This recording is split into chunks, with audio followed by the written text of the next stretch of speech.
बोलिए भागवत स्वरूप भगवान की जय। बालकृष्ण लाल की जय। आदि शक्ति की जय। नारायण भगवान की जय। ओम श्री परमात्मने नमः। ओम श्री गणेशाय नमः। श्री वृंदावन बिहारी लाल की जय।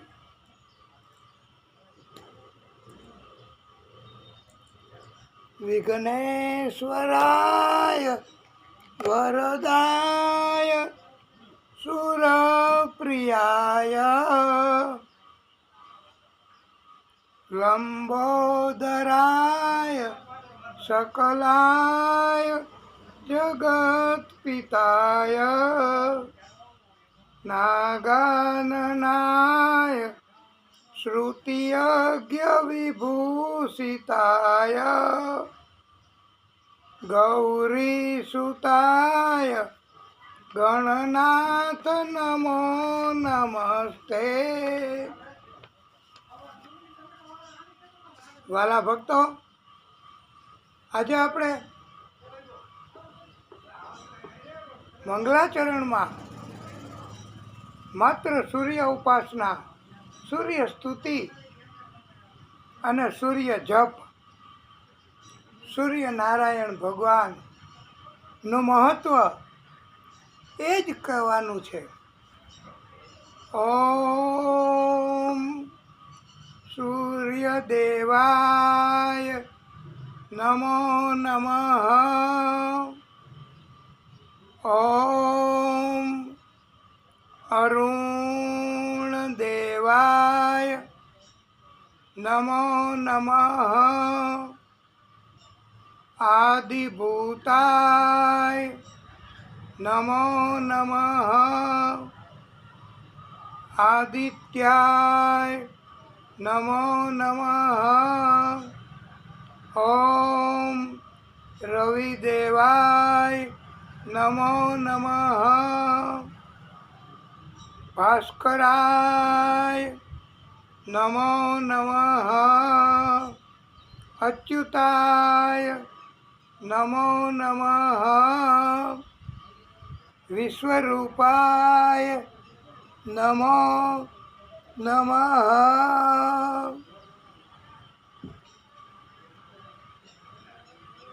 આપણે સૂરજ દાદાનો, સૂર્યનારાયણ ભગવાનનો દિવ્ય મંત્ર બોલીશું. ઓમ જપા કુસુમ સંકાશમ કાશ્યપેયમ મહાદ્યુતિમ તમોરિમ સર્વપાપઘ્નમ પ્રણતોસ્મિ દિવાકરમ. સૂર્યનારાયણ ભગવાન ત્રણેય લોકના સ્વામી છે. ત્રણેય લોક એટલે આકાશ, પાતાળ અને પૃથ્વી. અને સૂર્યનારાયણ ભગવાન જપા પુષ્પની જેમ ગ્રહમંડળમાં અરુણિમામયી છે. સૂર્યનારાયણ ભગવાને પ્રચંડ તેજ ધારણ કરેલ છે. આ સૂર્યનારાયણ ભગવાન બધા જ પાપોનો નાશ કરનારા છે. આવા આ સૂર્યનારાયણ ભગવાનને આપણે અમે સત સત પ્રણામ કરીએ છીએ. સત સત એટલે વારે વારે, સત સત એટલે 100 બાર નહીં. નકર આપણે એમ કહીએ ને કે 100 બાર मैंने जन्म लिए, जन्म जन्म का साथ है निभाने को, 100 बार मैंने जन्म लिए. આ ભગવાનની સાથે આપણો જન્મ જન્મનો સાથ રહેલો છે.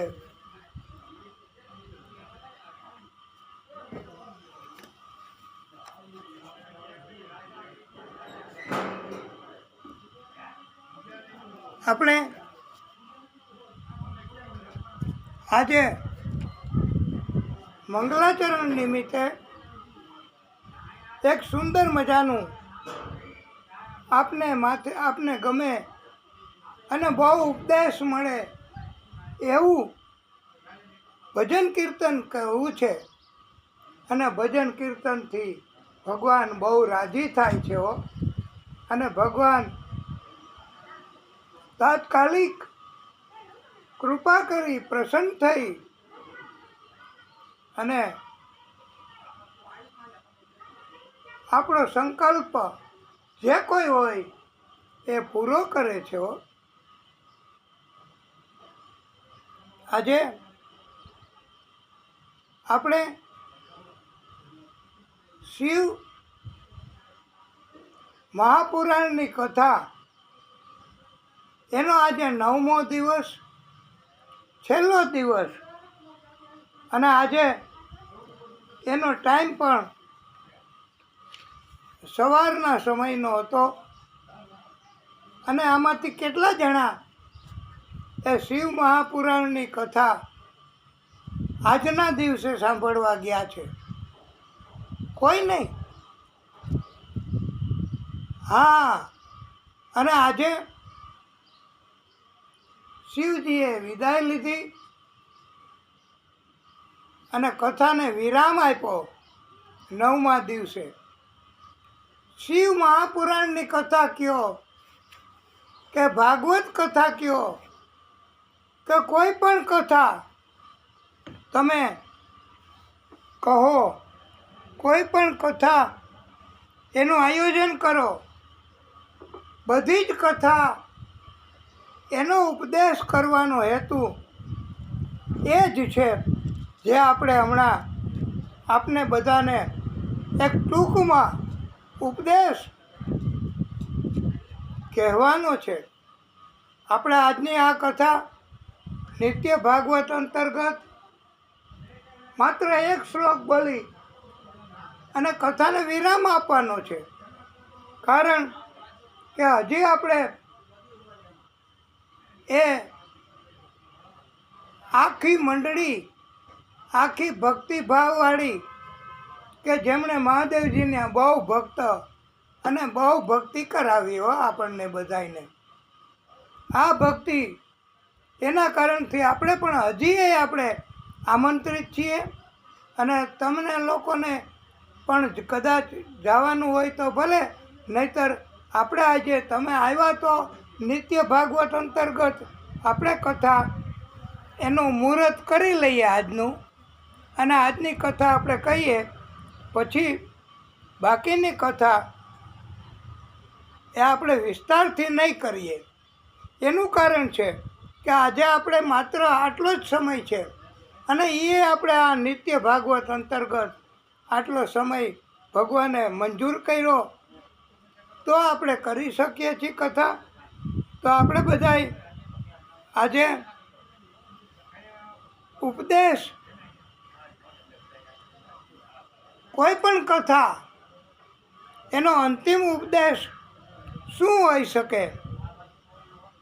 એ અંતિમ ઉપદેશ એટલો જ છે કે હે મનુષ્ય,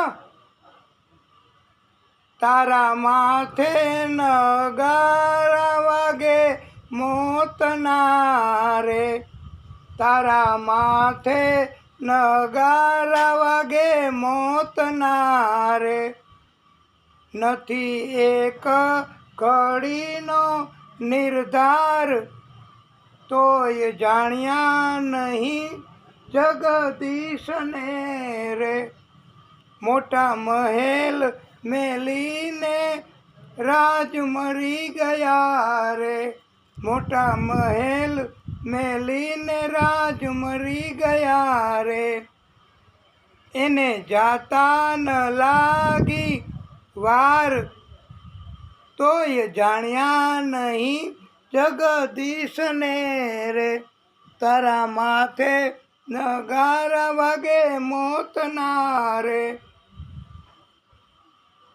તારા માથે નગારા વાગે મોતના રે તારું જોબન ગયું જખ મારતું રે એ તારું જોબન ગયું જખ મારતું રે માથે કાળા મટી ગયા કેશ તોય જાણ્યા નહીં જગદીશને રે તોય જાણ્યા નહીં જગદીશને રે અંતકાળે લેવાને જમ આવ્યા રે અંતકાળે લેવાને જમ આવ્યા રે તેનો ભાળી ભયંકર વેશ તેનો ભાળી ભયંકર વેશ તોય જાણ્યા નહીં જગદીશને રે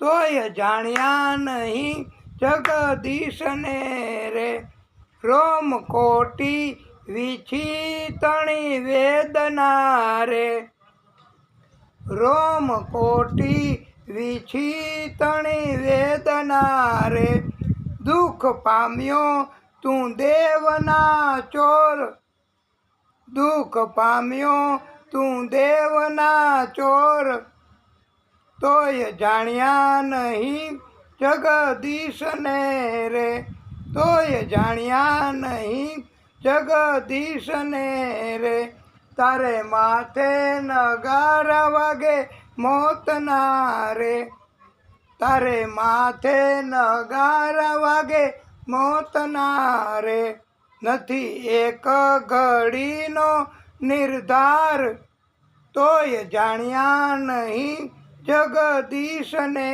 રે તોય જાણ્યા નહીં જગદીશને રે સગા સ્વાર્થી મળ્યા સૌ લૂંટવા રે સગા સ્વાર્થી મળ્યા સૌ લૂંટવા રે તેનું જરાય ન ચાલે જોર તેનું જરાય ન ચાલે જોર તોય જાણ્યા નહીં જગદીશને રે તોય જાણ્યા નહીં જગદીશને રે તારે માથે નગારા વાગે મોતના રે તારે માથે નગારા વાગે મોતના રે જીભ ટૂંકી પડીને તૂટી નાળીઓ રે જીભ ટૂંકી પડીને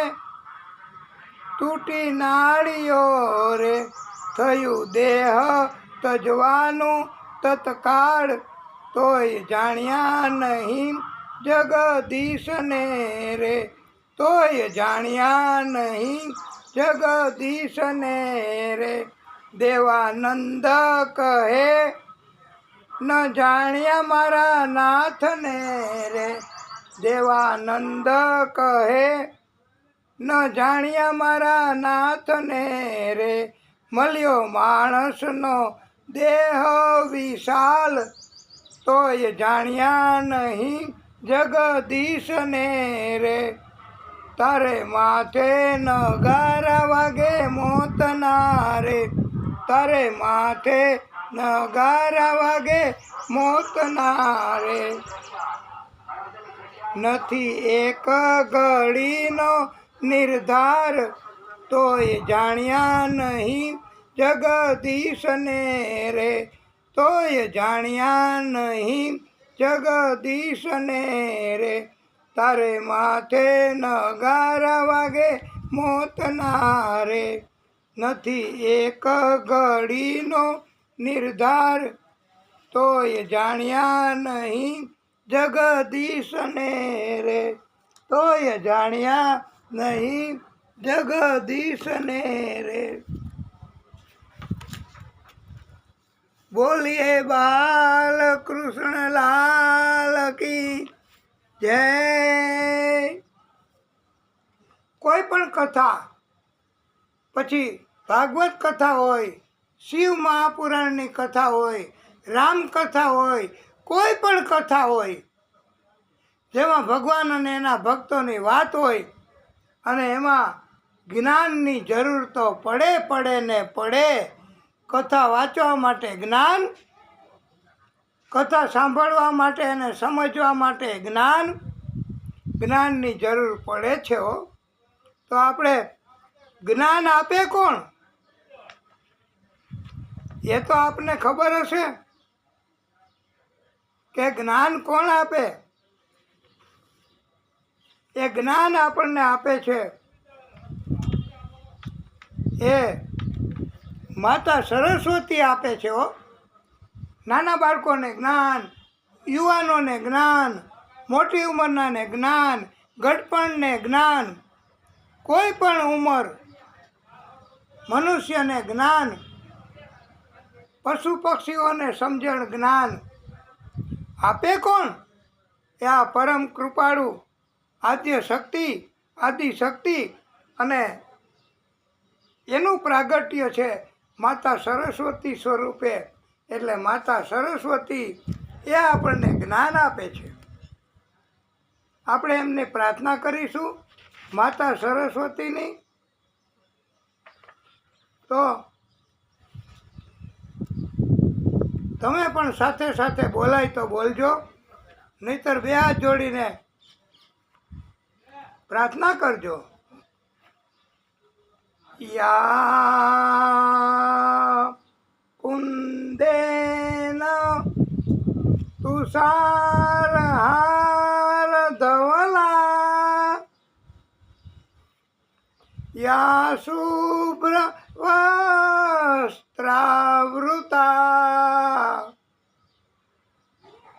યા વીણા વરદંડમાં અણિયતકરા, યા શ્વેત પદ્માસના, યા બ્રહ્મા ચૈતિ શંકર પ્રભૃતિભિઃ દેવે સદા વંદિતા, સામામ પાતુ સરસ્વતી ભગવતીની શેષ જાળ્યા પહા. આપણે સુંદર મજાની રચના અને પ્રાર્થના છે માં સરસ્વતી દેવીને. અને આપણે આ પ્રાર્થના સરસ્વતી દેવી એમને તો બહુ બધાય યાદ કરે જ છે હો. અને સરસ્વતી દેવીને સુંદર મજાની એવા મજાના રાગ અને એમાં આપણે સરસ્વતી દેવીને પ્રાર્થના કરીએ તો પણ આનંદ આવશે હો. અને તમને બધાને પણ આનંદ આવશે જ. એમાં કોઈ શક નહીં.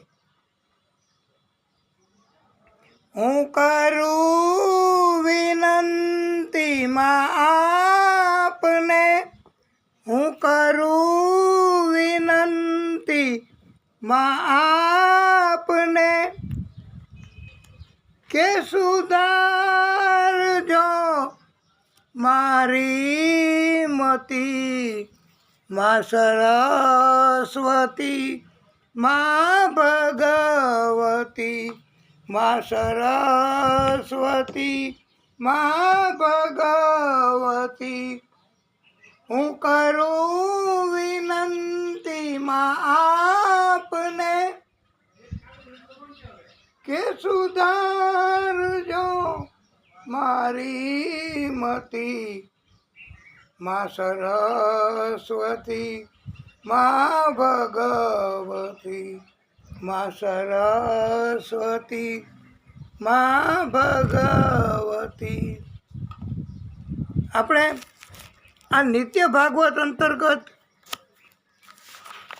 કૃષ્ણ એમના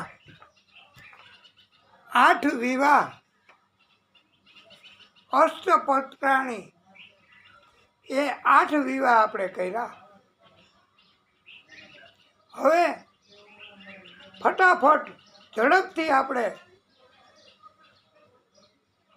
કૃષ્ણ ભગવાનના અને પછી વારે વારે કૃષ્ણ ભગવાનને ક્યાં પરણાવવા, એક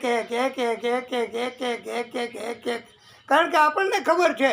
અને ગર્ગાચાર્ય એણે કુંડલી અને નામકરણ કર્યું છે, એમને ખબર છે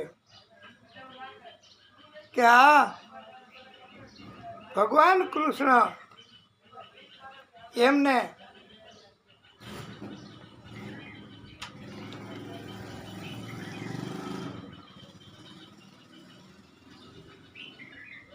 ભગવાન કૃષ્ણને 16,100 લગ્ન આપણે ઝડપથી કરાવી દેવા.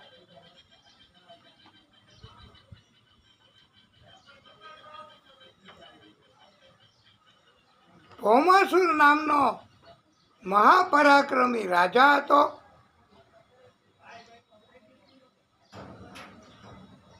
તેણે વરુણ દેવનું છત્ર, માતા અદિતિના કુંડળ અને મેરુ પર્વત ઉપર સ્થિત દેવતાઓનું મણિ પર્વત નામનું સ્થાન એ છીનવી લીધું છે. હા, ભૌમાસુર નામના મહાદૈત્ય અને મહાપરાક્રમી રાજા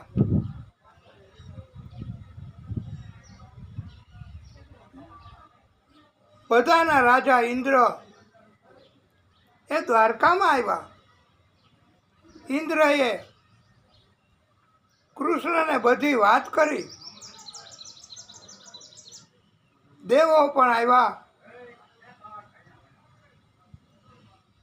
આ વખતે કૃષ્ણ યુદ્ધની વિદ્યા સત્યભામાને શીખવતા હતા. ભૌમાસુરની રાજધાની પ્રાગજ્યોતિષપુર હતી. શ્રી કૃષ્ણ સત્યભામાને લઈને ભૌમાસુરની રાજધાની પ્રાગજ્યોતિષપુર ગયા. કોઈ આ નગરીમાં પ્રવેશ કરી શકે જ નહીં. ભૌમાસુર એમણે એવી સુરક્ષા ગોઠવી હતી પોતાની રાજધાની પ્રાગજ્યોતિષપુરની. હા, ચારેય બાજુ પર્વતોની હારમાળા હતી. તેથી પર્વતો ઓળંગી કોણ શકે? ઓળંગીને કોણ આવી શકે? આ વ્યવસ્થાને ગિરિ દુર્ગ કહેવાય છે તથા શસ્ત્ર દુર્ગ. એટલે ચારેય બાજુ શસ્ત્રો લઈ રક્ષણ કરવા સૈનિકો હતા. એને દુર્ગ, શસ્ત્ર દુર્ગ કહેવાય છે. આ બીજો કિલ્લો. પછી ત્રીજો કિલ્લો જલદુર્ગ. ચારે બાજુ ઊંડી ખાઈ હતી, એમાં જલ ભરેલું હતું. હવે ઊંડી ખાઈ અને આવી પોડી ને આવું જળ, એટલે આને કોઈ ઓળંગી ન શકે. અને અગ્નિ દુર્ગ એટલે ચારેય બાજુ સળગતો અગ્નિ હતો. આને કોણ ઓળંગી શકે?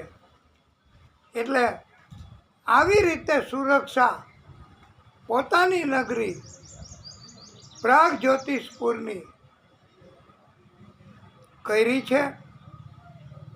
અને પવન દુર્ગ એટલે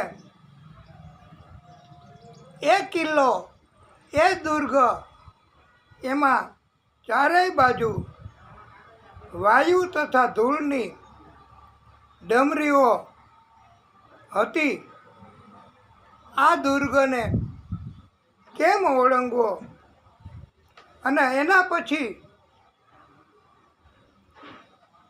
જો બધુંય ઓળંગી જાય કોઈ, તો છઠ્ઠો મૂરપાસ દુર્ગ એટલે ચારેય બાજુ એવા પર્વતો હતા કે જેના ઉપર હજારોની સંખ્યામાં મૂર દાનવોની 10,000 ઝાડો બિછાવેલી હતી.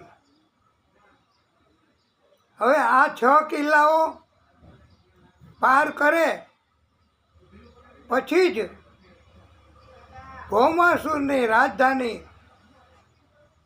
આવતી હતી અને પછી જ પ્રાગજ્યોતિષપુરમાં પ્રવેશ કરી શકાય. પણ આ ભૌમાસુર અને એમના બધા પાસે તો વિમાનો કે એવું હશે. આ 6 કિલ્લાઓ પાર કરે પછી ભૌમાસુરે વિચાર કરવો રીએ. અને ભૌમાસુરે એવું વરદાન માંગ્યું હતું કે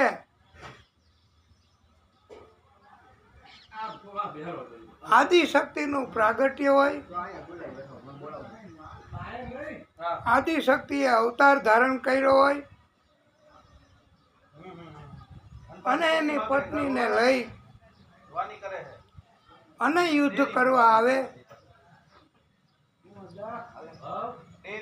તો એના હાથે જ ભૌમાસુરનું મૃત્યુ થાય. આ સિવાય ભૌમાસુરને કોઈ મારી શકતું નહીં. ભગવાન શ્રી કૃષ્ણને આવું વરદાન આ ભૌમાસુરે મેળવેલું છે. એની ખબર હતી.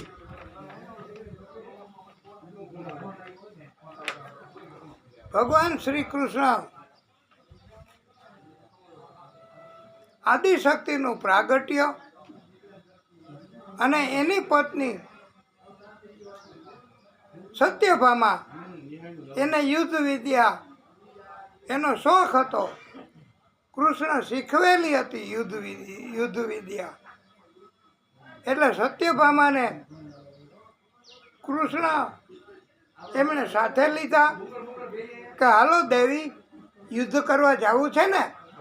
તો સત્યભામાએ કહ્યું હાજી હાજી. અને કૃષ્ણ એની પટરાણી સત્યભામા એ ભૌમાસુરની નગરી પ્રાગજ્યોતિષપુર પહોંચ્યા. અને કૃષ્ણને બધી જ ખબર હતી વ્યવસ્થાની.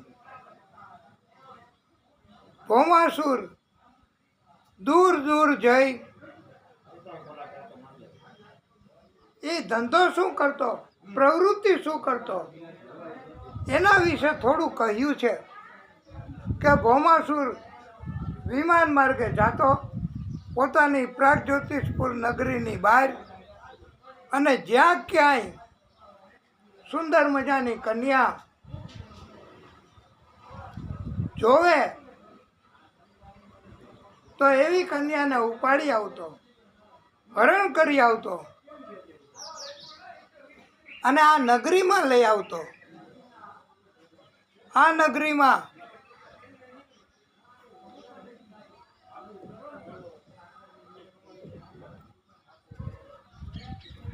આ નગરીમાં લઈ આવીને એ રાજકુમારી એ કન્યા એને કૃષ્ણ પૂછતા હતા, અરે નારાયણ હરિ, આપણને હવારની કથા હવારે ગયા હતા યાદ આવી ગયું કે અત્યારે આપણી ત્યાં વાટ જોતા હશે. અમારી તો ખરી જ, અમે આમંત્રિત છીએ લાસ્ટ એન્ડ ફાઇનલ મીટિંગમાં, એટલે આપણે આ કથા અહીંયા મુહૂર્ત કરીને જ પછી, અને આ તો આપણે ફરજિયાત નિત્ય ભાગવત અંતર્ગત કથા કરવાની હતી એટલે કથા ચાલુ કરી છે, અને કથાને આપણે વહેલી પૂરી કરશું. પણ કાંઈક પૂરી કરવા વિરામ થાય એવું આવે એટલે. અને જો કોઈ કન્યા લગ્ન કરવાની ના પાડે, કોઈ સુંદર સ્ત્રી લગ્ન કરવાની ના પાડે ભૌમાસુરને, તો ભૌમાસુર એને 16,100 અરે તો એને કેદમાં પૂરી દેતો.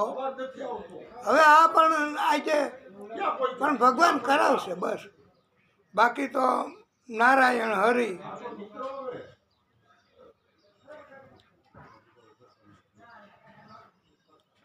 વિધિનું વિધાન પણ આટલું જ હતું કે કેદમાં પૂરી દેતો 16,100 કન્યાઓ આ ભૌમાસુરના કેદમાં હતી. ભૌમાસુરની એક વિશિષ્ટ વાત એવી છે કે કન્યાને હરણ કરીને લઈ આવતો સુંદર હોય અને પછી પૂછતો કે કાંઈ મારી સાથે લગ્ન કરશો, તો ના પાડે તો કેદમાં પૂરી દે બસ. પછી કાંઈ ચેનચાળા, પછી કાંઈ કેરેક્ટર લૂઝ કે પછી કાંઈ બળજબરી કે એવું કાંઈ કરતો નહીં. એક આ પાસું એને ફેવરનું પાસું છે, એવું પાસું હતું. હવે આવું કોઈ દિવસ ક્યારેય નથી બન્યું હો, પણ આ કથામાં બન્યું છે. અને અમે પણ આપને કથા કહેવા આવ્યા હોય ત્યારે આટલી દિવ્ય કથા કરી જ ન શકીએ. અમારે જલ્દી 7 દિવસમાં આખી કથા પૂરી કરવી હોય તો 16,100 કન્યાઓ થઈ. ભૌમાસુરની નગરીની રક્ષા આ મૂર નામના દૈત્ય કરતા હતા. એ આપણે હમણાં કથામાં વર્ણન કર્યું છે. અને મૂર નામના દૈત્યને સૌથી વહેલા કૃષ્ણ સત્યભામા એ યુદ્ધ કરવા આવ્યા. મૂર નામના દૈત્યએ યુદ્ધ ચાલુ કર્યું અને કૃષ્ણએ જરાય તક નથી આપી હો, હાજી. અને મૂર નામના મહાદૈત્યો એમને કૃષ્ણએ મારી નાખ્યા છે. આ મૂર નામનો મહાદૈત્ય, મહાપરાક્રમી દૈત્ય, એને માર્યો ભગવાન કૃષ્ણએ. એટલે ભગવાન કૃષ્ણનું નામ એ ભક્તોએ બધાએ પાડ્યું, આપણે બધાએ પાડ્યું નવું નામ. એના પરાક્રમથી કૃષ્ણના એ મુરારી પાડ્યું છે. બોલીએ મુરારી ભગવાન કી જય. અંતે શ્રી કૃષ્ણએ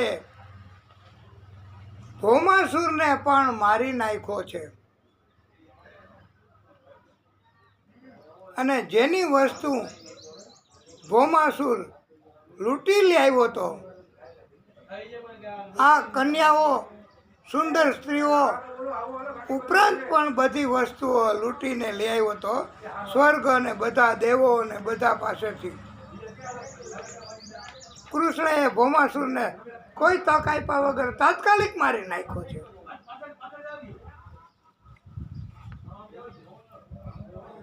અને એનું રાજ્ય ભૌમાસુરનું એ ભૌમાસુરના પુત્ર ભગદત્તને રાજા બનાવ્યો છે. પછી 16,100 કન્યાઓ કેદમાં હતી. એને કહ્યું તમે હવે આઝાદ છો, તમે સ્વતંત્ર છો, તમારે જવું હોય ત્યાં જઈ શકો છો. ત્યારે સ્ત્રીઓએ કહ્યું કે અમે કુંવારી કન્યાઓ એક રાત પણ ક્યાંક બહાર જાય તો અમને સમાજ કે ઘર પરિવાર કોઈ સ્વીકારે નહીં, ઉલટાની અમને બધા મેણાટોણા મારે, ઉલટા કહે, અમારો ગેરલાભ લે બધાય, અને અમારી જિંદગી એ નઠારી બની જાય અને અમારે ન કરવાના કાર્યો કરવાની ફરજ પડે, અમારે મજબૂરી આવે. ત્યારે કૃષ્ણ એમણે પૂછ્યું છે અમારે નથી આઝાદ રહેવું, અમે કેદમાં છીએ, બરોબર છે. તો કૃષ્ણએ કહ્યું આ તમારી ઈચ્છા શું? ભગવાન શ્રી કૃષ્ણએ કહ્યું છે અને 16,100 કન્યાઓ એમણે કહ્યું પ્રભુ અમારા નામની પાછળ તમારું નામ લાગે, તમે અમને પત્ની તરીકે સ્વીકારો, તમે અમારી સાથે લગ્ન કરો તો કોઈ પછી અમારો ગેરલાભ ન લઈ શકે. અને બધાનું માન રાખ્યું છે, બધાનું માન રાખ્યું. અને 16,100 યુવાન સુંદર કન્યાઓ એની સાથે એક જ સમયે અલગ અલગ મંડપમાં 16,100 સ્વરૂપ ધારણ કર્યા કૃષ્ણએ, અને 16,100 લગ્ન સંપન્ન કર્યા છે બધાની સાથે. આ યોગ બળથી જેમ સાંઢને નાખ્યા નગ્નજીત રાજાના અને 7 સ્વરૂપ ધારણ કર્યા હતા, એવી રીતે ભગવાન કૃષ્ણએ યોગ બળથી 16,100 સ્વરૂપ ધારણ કર્યા છે. અને સમૂહ લગ્નની શરૂઆત ત્યારથી જ થઈ હોય એવું લાગે છે વાલા ભક્તો. એક જ સમયે સમૂહ લગ્નની શરૂઆત થઈ છે. યોગ બળથી આવું શક્ય છે.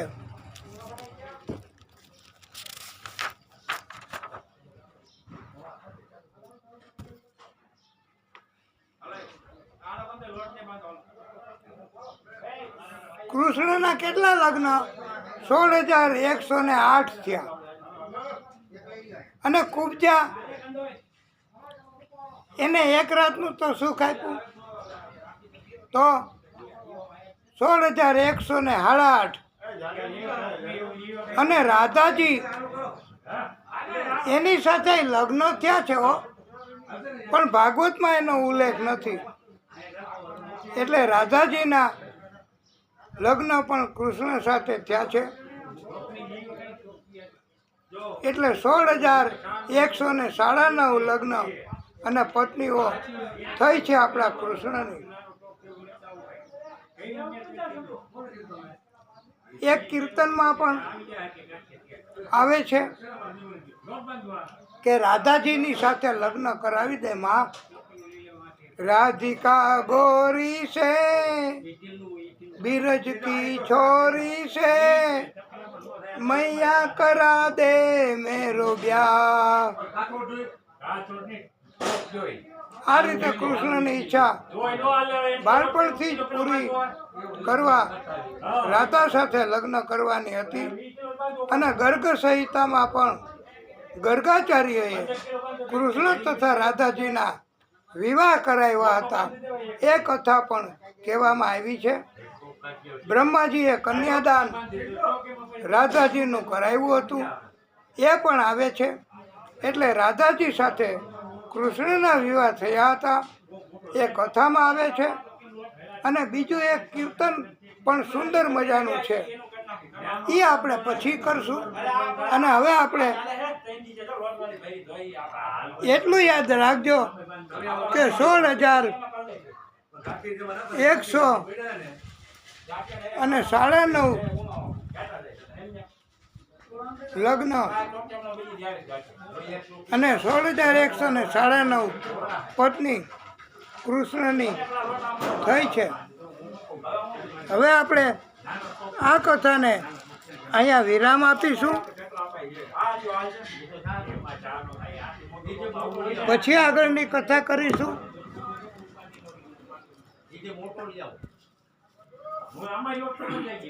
કથાને અહીંયા વિરામ આપશું. બોલીએ ભાગવત સ્વરૂપ ભગવાન કી જય. ઓમ નમઃ પાર્વતી પતયે હર હર મહાદેવ હર. હે પ્રભુ, કથાને વિરામ. નિત્ય ભાગવત અંતર્ગત ભગવાનની કૃપાથી આપણે હવે આવતીકાલે આ કથા નિત્ય ભાગવત અંતર્ગત કરીશું. ત્યાં સુધી ભજન કીર્તન અને ચિંતન કરજો. બોલીએ ભાગવત સ્વરૂપ ભગવાન કી જય. કથાને વિરામ.